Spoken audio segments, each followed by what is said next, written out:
All right, it's been about what 4 weeks. Oh, hold on. Let me get the calendar here. Let's be accurate here. It has been at least 2 weeks since Final Shape has come out. Right, it's the 18th, so yeah, 2 weeks. So now I'm gonna do like my proper review of the entire thing because before I did the campaign and then I did the what you call it, the very last mission, like the one that came out after the raid review, but I haven't done like a comprehensive like post campaign, like entirety of Lightfall, giving it a rating or some bullshit. I will be talking about echoes too at the end of this, but first things first is definitely just Final Shape. Is it a good expansion? Is it a bad expansion? Straight up. I think it is a good expansion. However, I think people are in the honeymoon phase, and they're acting like this is the best expansion ever, and it's better than everything else. And again, I guess I'm a Bungie hater, but I noticed some issues I don't like with it. But in terms of like, is it the best thing ever? Definitely better than Lightfall, which isn't a high bar to clear. In terms of like, top three Destiny expansions: Forsaken, Taken King, and you can probably add Final Shape up there too. In terms of like hype generation or whatever, but I still think at the end of the day, Taken King and Forsaken are in their league their own, because Destiny probably wouldn't exist if it wasn't for Taken King, and Destiny 2 wouldn't have continued if it wasn't for Forsaken, right? They're just that good. They completely breathed new life into the game, reworked multiple systems, added a ton of content, new patrol areas, strikes, Crucible, new Crucible maps. In the case of Forsaken, a new third core activity, Gambit. Did a lot for the game. And Final Shape, again, like I've said in like 1,000 videos in the past, it suffers from the same issue that Witch Queen, Lightfall, and the other expansions have.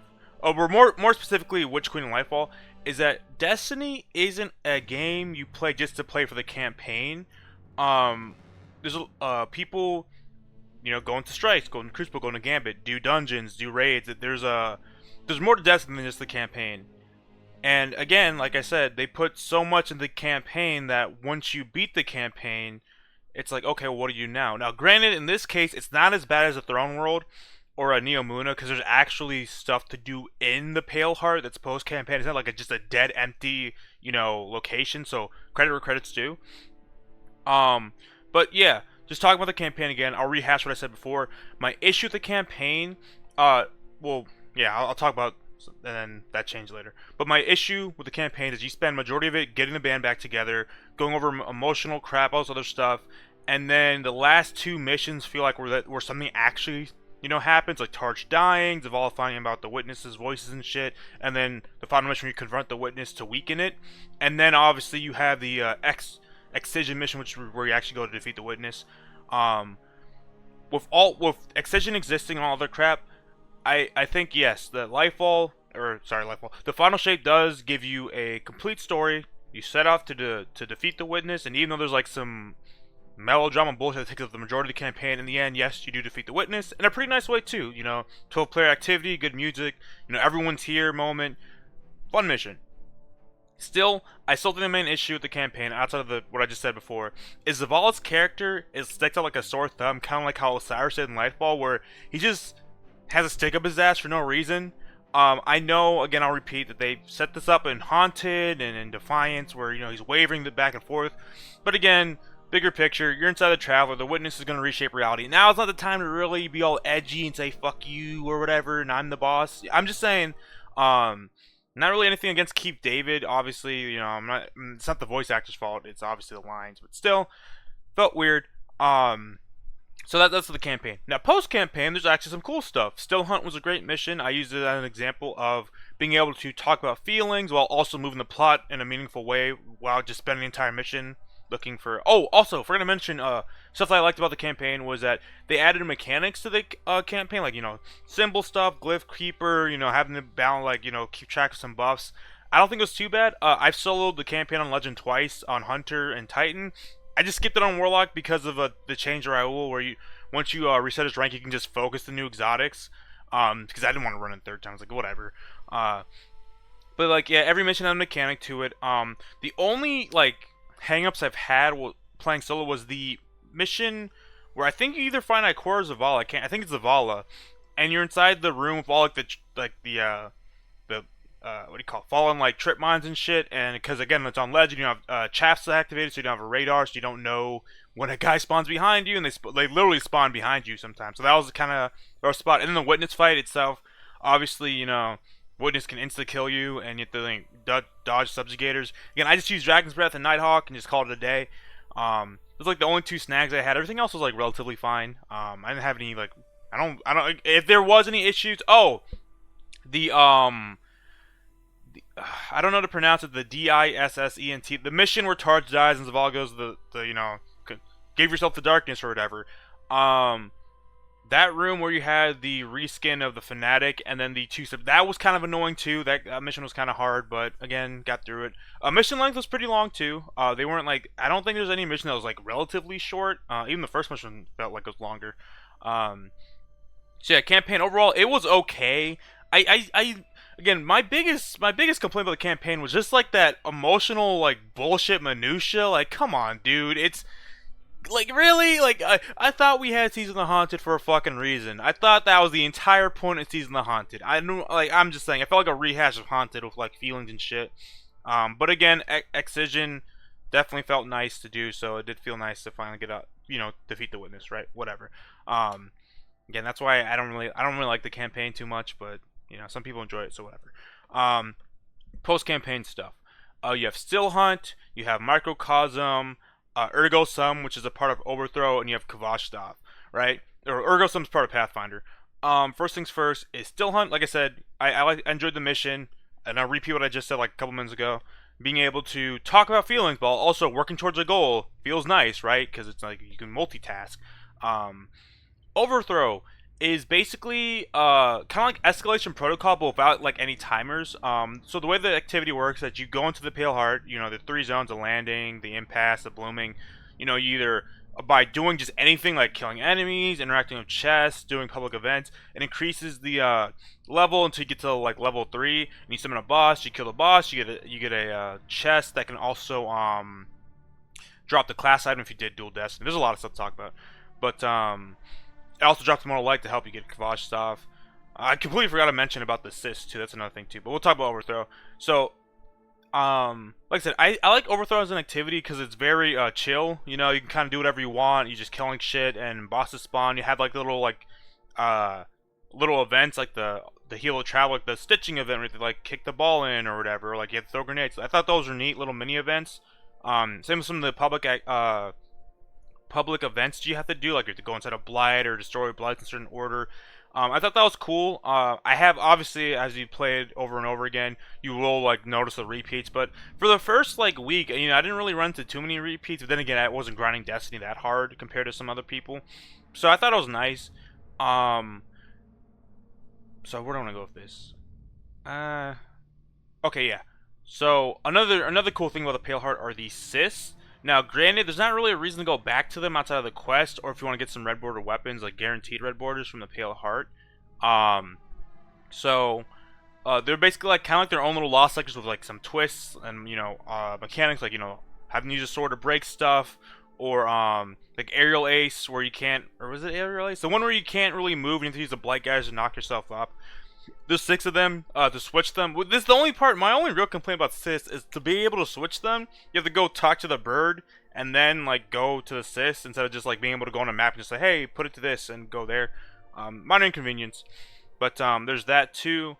So, yeah, like, overall, like, the Pale Heart doesn't feel like an empty location. It always feels like there's something happening. So that's nice. The Lost Sectors, too, are pretty cool. They look unique. You have some cool, like, bosses, or cool like areas, and then like Luzaku in that one, in the landing loss, like that's kind of cool to have a high wizard fight alongside you. So here we go with complaints. A big complaint that I have is that even throughout the campaign, like I guess we're playing Borderlands 3 now, where every fucking boss has like a health gate, like multiple health gates, even in the like overthrow activities. It gets really fucking annoying. To have to just stop and do something, then go back to damage. Like, it's not the biggest inconvenience in the world, but I'm like, dude, I'm not playing Borderlands 3. Let me just fucking kill the boss. Another complaint too is with the dread units. Not that they're like annoying, is that they seem to be sparse and scattered, but like so. My impression was that the Dread was going to be the primary faction that you fought in the final shape, and like Hive and Taken will show up scattered throughout. Whereas it's kind of reversed, where you'll actually mostly fight like Hive, Taken, and you'll have what you call it, Dread interspersed throughout. Like it's not just like Dread on like just pure Dread, and there's nothing else. There might be some examples, but like at least when it came to Overthrow and other stuff, like I noticed that like a majority of like my combat was Hive Taken with some again. Funnily enough, subjugators, which seem to be the head, like the special units, were the most common of the dread units that I fought. But they weren't just like purely with other dread units like the Grims or whatever, the Husk. It was with Hive and Taken, which is really annoying because I'm tired of fighting Hive and Taken. Um, so there's that. That's another complaint. That, like I don't know. In terms of dread units, the most annoying one, in my opinion, is the Husk because again they blow up and have a little seeking worm that does like a fuck ton of damage. You don't blow it up. The Grims can be kind of annoying with the tinnitus debuff, but that's only if you let them get close. So it's whatever. Outside of that, there's nothing really like they're okay. It's a new faction, new models for once. Flying enemies, stuff like that. So that's cool. Other post stuff, doing the microcosm missions. Now, this is kind of like the debate. There's a debate going on about solo players now because of things like microcosm. Oh, I forgot to mention Ergosum. We'll go back to Ergosum. Ergosum's a really cool exotic. It is a special weapon sword that basically its entire like gimmick is that it's basically other exotics packed into the sword. Like you can get Wolfpack rounds from Galahorn, you can get Sacred Flame from Tiku's or Risk Runner's perk, and there's different like frames and elements. You have all the elements except for Stranded Stasis, where so you can have like I think I got my very first one was the Colony perk, and it was avoid like aggressive frame, so that was cool. Or there's Telesto, so it's basically like a wild card exotic. There's a select pool, obviously you don't have every perk in the game, so it's cool. You can get it from doing overthrow chests or doing the Pathfinder, which is basically just bounties without having to go to the tower and just check them off. Another nice thing is that all the Pathfinder stuff is marked on your map, so if you just want to go out your way and do Pathfinder stuff in the Pale Heart, you just do that. Kind of a Pathfinder tangent, but the one in the Vanguard playlist or in the core activity playlist is kind of annoying because it's randomized, and to get to the end, you can't. Sometimes you have to go through Crucible or Gambit to do it, which is annoying because some people don't like that. But anyways, going back to the whole entire solo debate. So another big thing in one of the big things, or arguably the biggest thing in Final Shape, was Prismatic, the new subclass, which is a mixture of all the other subclasses, and exotic class items, which have it's curated list like with Prismatic, but you can like combine different exotics from different classes together. Like I can get Syntheseps and Assassin's Cowl on like a Warlock, or I guess maybe not a Warlock. I know it can be on a Hunter and Titan, or like Verities and Immmost Light on my Hunter. That's what I got for my class item. So that was a really big selling point, and the only way to get it is to do the exotic mission Dual Destiny, and once you do that mission, then you can get it through any chests. Like I got one of my friends in the fire team got an exotic. He was helping me run through Microcosm, and he got the exotic class item out of one of the campaign chests. Any chest in the Pale Heart has a chance to drop it, which is cool. But the issue is it's a low chance to. But the issue is initially getting the class item to drop is the fact that you have to have another player with you. And granted, ignoring that right now, the mission's pretty cool. Like again, the ending's pretty cool. The mechanics weren't too bad. I had an issue reading a clock for some fucking reason at the very end. But it was a cool mission. I think it was a really nice mission. But the fact that you have to do it with another person, and the fact that if you don't do it, you can't get the exotic class item, does suck. Again, personally, I'm a solo player. I am fortunate enough to have people that will play with me, and you can help me do stuff that requires multiple people. But at the end of the day, I like playing by myself. I like going at my own pace. If I want something, I'll get it by myself. Like for instance, like a dungeon. I run dungeons solo all the time. So I understand, being a solo player. I'm just fortunate enough to have a group of people that can help me do raids or, GMs or some shit if I don't feel like doing it, or if I need people to do it. And LG really is a mixed bag. I know people saying, oh, Fireteam Finder.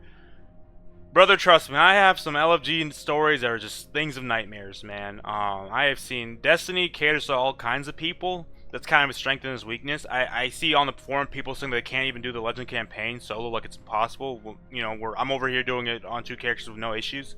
I'm not saying I'm a good player or anything. I'm just saying Destiny attracts all kinds of players, right?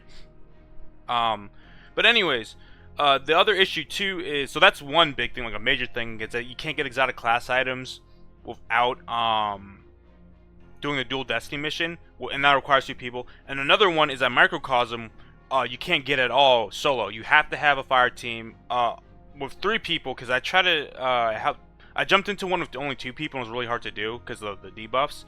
But yeah, you need a fire team to do the other missions. You need to basically replay 3 campaign missions with like with some new modifier and a new enemy, but it's an old enemy from Scourge of the Past, the Berserkers, which is like a new mechanic to shoot him in the front, shoot him in the back, and then kill him, and then shoot 2 nodes and like in sync.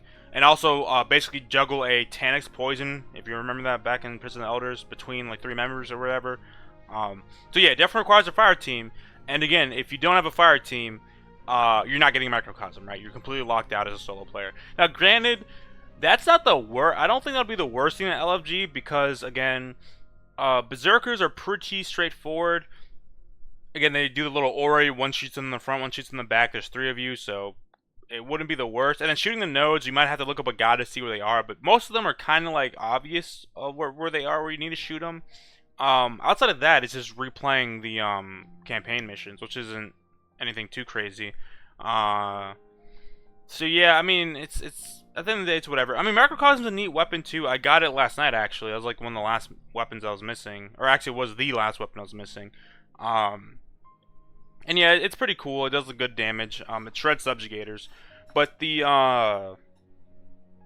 yeah, I guess that's where I'll leave like that. Like I understand solo players. Like I said, I'm a solo player myself. I get it. I understand it's also a PvE co-op game, so of course, I'm not complaining I can't solo a raid or a GM, right? Because it's not meant to be like that. I'm always a fan of that. Something that it should be possible, but not guaranteed. Like you should be able to solo GM, but it's not guaranteed to complete it. And they finally made it so that you can launch a GM. Well, not finally. It's been about like a year or 2 where you can launch it to a GM by yourself now. Like I'm always a proponent of opportunity, not outcome. Right? I'm not like to repeat. You should be able to try something, but you shouldn't be guaranteed to finish it by yourself, right? Like it's just the opportunity to launch by yourself.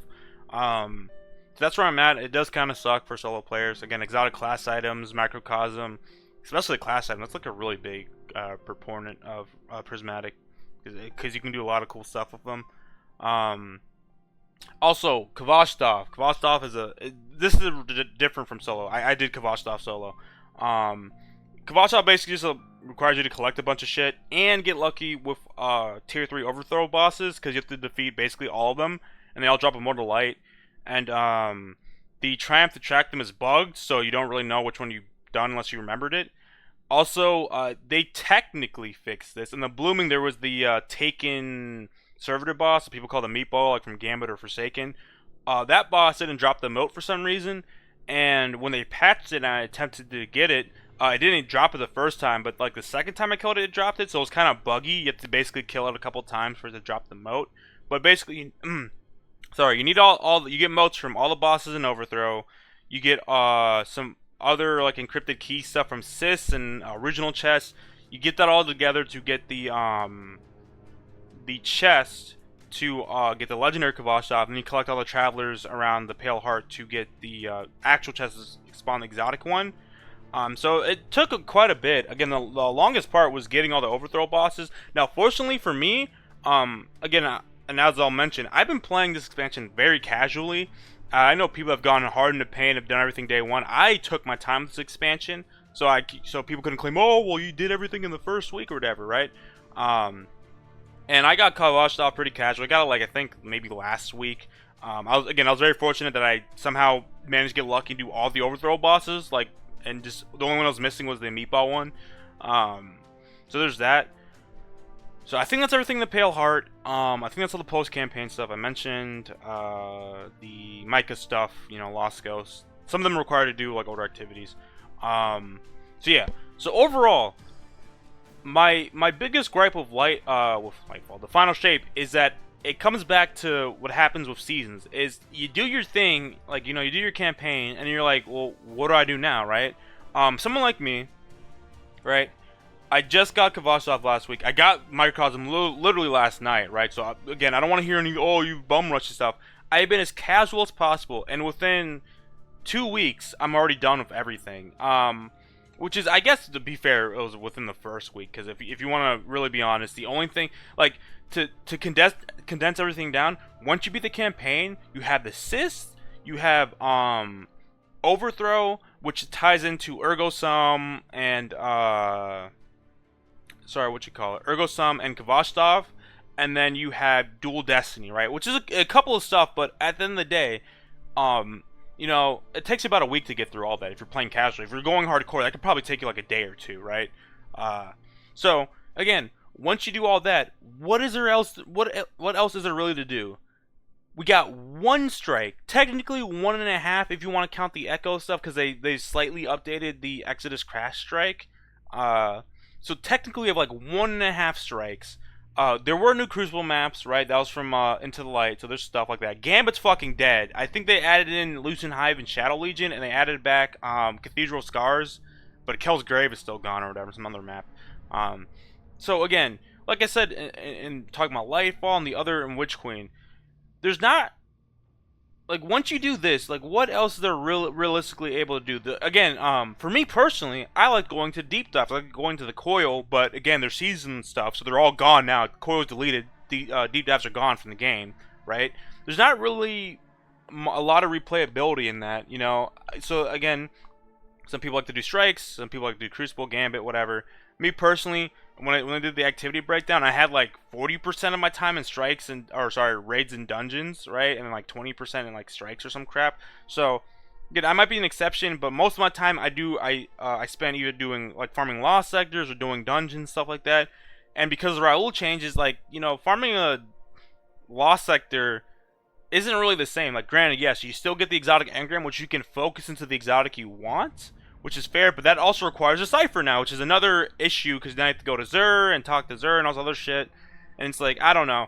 I don't know how I feel about that. Like, for me personally, I feel like I'm at the point where, again, what do? And I purposely paced myself out. I didn't go super grindy. Like, sure, I beat the legendary campaign on the first day, but that took like a couple hours, right? I took breaks. Also, because the fucking servers didn't work, to be honest, too, so I have to finish it the second day. I think about it. So yeah. Maybe I'm not super casual, but in terms of what I'm usually like in Destiny, I have been very casual this expansion, taking my time, you know, doing whatever, going at my own pace, and I'm already at the point where I'm like, okay, well, now what? There's pretty much nothing else to do, and that leads into, you know, the episodes, which, okay, so yeah, let me end the Lightfall thing there, or Lightfall, Final Shape. So overall, I think Final Shape is a good expansion.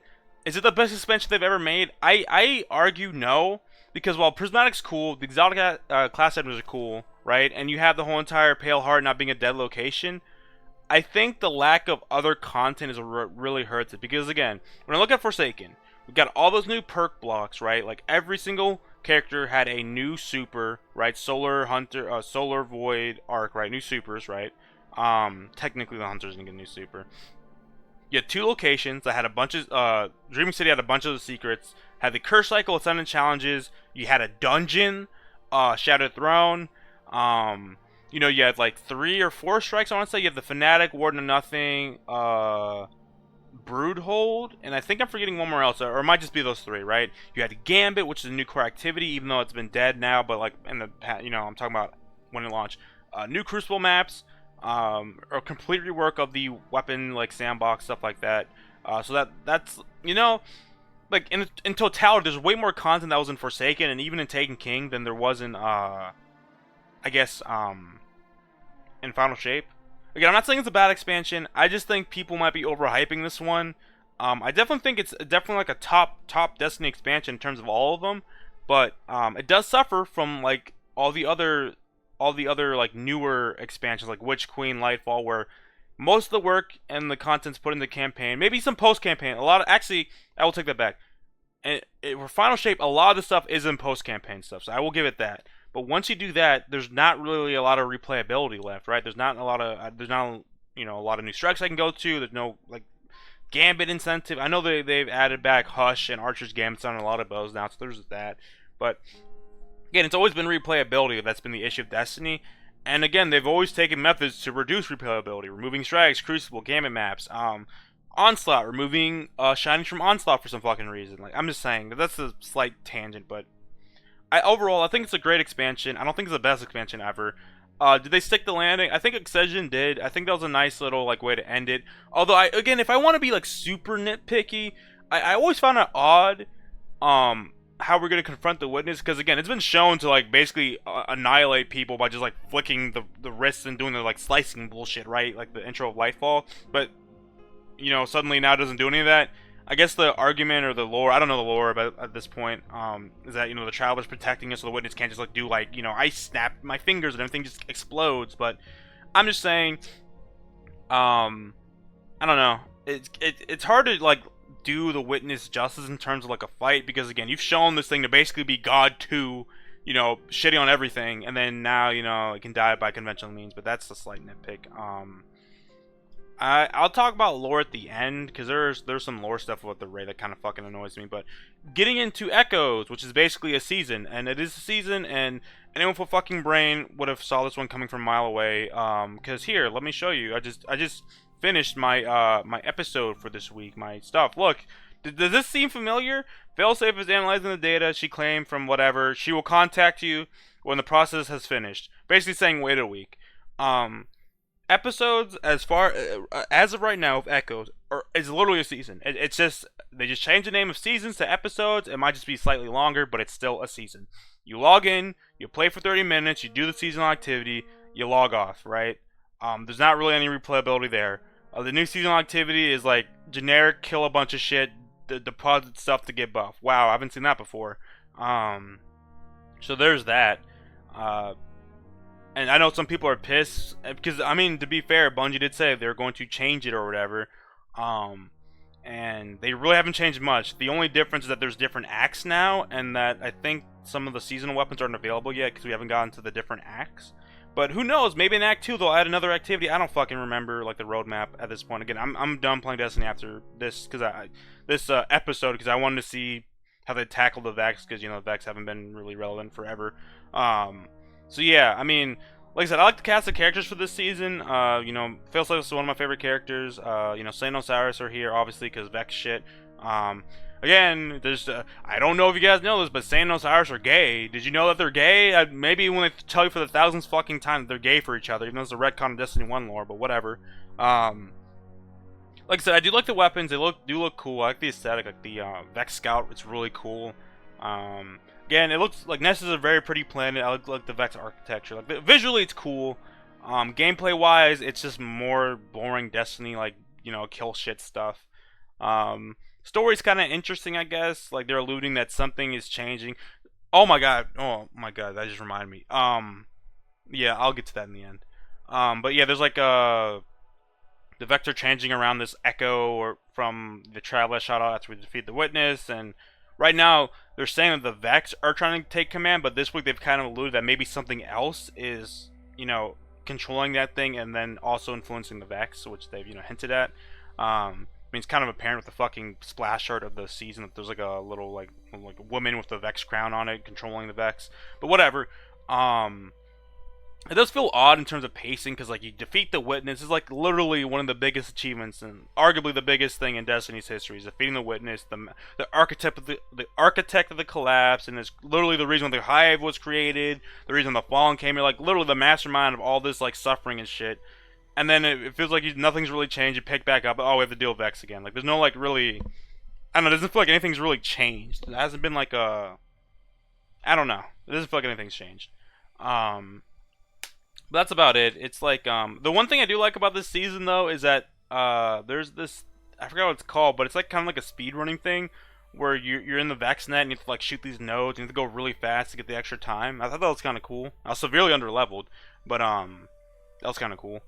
But yeah, lore stuff. The Veil wasn't mentioned. Like the Veil was mentioned like twice, and that was in post-campaign stuff. So yeah, like what the fuck. Again, I could just pick apart that fucking thing. Like the fact that why didn't the witness bring the Veil with it from Neptune? Like once it found out the Veil's there, why didn't it just go to Neptune, grab it, and then merge it with the Traveler? Right? That's what it did originally, and that's what the Traveler left, because they merged the Veil with the fucking Traveler. But whatever. Again, the Veil hasn't been mentioned at all, at all.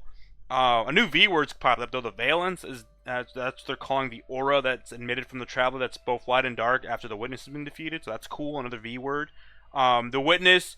We're now at a retcon of a retcon where the witness says, actually, the winnower does exist. I'm just the first knife, and I am not the winnower. I'm just the tool of the winnower. So I was like, okay, that's a retcon of a retcon. So is unveiling actually not a lie then? Are we gonna like how are we walking this back? I'm confused, right?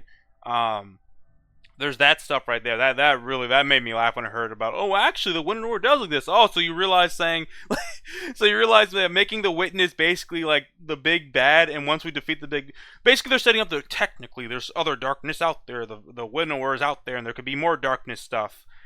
I guess that's their loophole to save their ass. Because again, one of the biggest issues that everyone pointed out is once you defeat the witness, what really else is there? I mean, yeah, obviously the Vex, because they're not really aligned light or dark. They're just like a neutral party. But what are the stakes again? Like, oh, the Vex are going to become gods again. Oh, where have we seen this? The witness. Like, it's kind of hard to, you know, make an enemy as more impactful as God 2, right? The Vex have some cool stuff. Maybe they learn how to time travel for real, and then they can rewrite history. That could be like a pretty big stakes. But as it is right now, there's not really anything that really tops the witness in terms of big bads. And I guess that little retcon in there in the raid, that little one line of dialogue is to save their ass so they can make a new darkness zone. Actually, the witness is being puppeted by this person. And it's like, okay. Like I said, my criticism of the witness still remains the same. First of all, he looks goofy as shit. Second of all, and season of the deep, a fucking space whale, which again, I don't know how the fuck Asa knows this, revealed every fucking thing about the witness. You knew everything about the witness. You knew about the origin. You knew why it was doing what it was doing. It's like that just, again, like in horror movies and other things, you need to have enough mystery to keep people interested. You can't just like, sure, it's nice to get answers, but you can't just explain fucking everything. Like, when you explain everything, it's like, well, what the fuck? It's really unsatisfying to know everything about the witness, just everything. Also, in terms of answers, like, there have been some kind of answers, like, you know, obviously the Traveler isn't a, it has godlike power, but it isn't a god, technically. It was made by something else, and it has its own conscience, and it can't speak. So, yeah, my interpretation, assuming the lore book of the Unveiling is real, is that the Gardener's avatar would be the Traveler, like how the Winnower's avatar is the Witness. Like, that's kind of like their version of getting involved in the flower game, like their piece on the board. So that's how I interpret it. Although again, the Winnower's like, actually the Winnower can't control what the knife cuts. You know, I'm like, that makes no sense. What do you mean you can't control how you cut your knife? Like, you literally are holding it. You can fucking angle the blade however you want, but whatever. Kind of lost my. I've been fucking rambling for like fucking forever. I'm all over the place. Oh, picking apart the story, right, with the Witness. Yeah, I think the Witness is still kind of like a retarded villain, kind of like Goofy. What I said earlier about the campaign and the feelings crap and Zavala being a sore thumb character, like I said, whatever. You know, I don't think it's a bad expansion by any means, but I don't think it's. I know someone's rolling their eyes. Oh, nostalgia, rose tinted, but I don't think it's nostalgia. I think legitimate, like, it's not hyperbolic to say that, again, Taken King saved Destiny as a franchise, and then Forsaken saved Destiny 2. Like, if Forsaken wasn't as good as it was, and I know, like, I'm not pretending like, you know, there wasn't retarded bounty grinding, power level grinding was a pain in the ass, like pinnacle stuff. I'm not gonna pretend like that wasn't a thing. But in terms of content and what it did for the game, it's literally on the same level of Taken King. They're unmatched. Like, nothing post Activision Bungie has produced will ever be has ever been on that level in terms of content and what it's done for the game. Granted, Final Shape was definitely reversal because Lightfall severely like it's crazy to think if you take away Lightfall and like you just put Witch Queen and Final Shape next to each other, you really didn't miss anything. Like, the only thing you missed in Lightfall was the Veil and like the not even the Witness, because that was introduced in Witch Queen, but like the Veil wasn't even mentioned in the campaign at all. It was like mentioned twice, like I said, in like post campaign stuff, very briefly. So you really wouldn't miss anything. Again, the cutscene from the opening of Final Shape will look like the opening of Lightfall, where you know, the helm's launching, and then like you guys immediately go through the portal, which again really does lend credence to the theory that Lightfall was not supposed to exist, and they threw something together because Final Shape wasn't ready or some crap.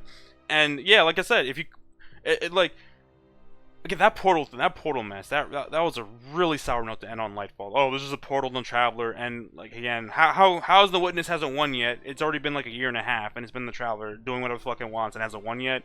Well, the cope is with the Travelers fighting back, fine, whatever. They did kind of show that in the very beginning of Final Shape, where like everything was all fucked up and the Traveler like, fixed it. So fair enough. I'll accept that as an answer, but yeah, I think I talked about everything I want to talk about. Positive stuff, right? Because I don't want to be a Destiny hater.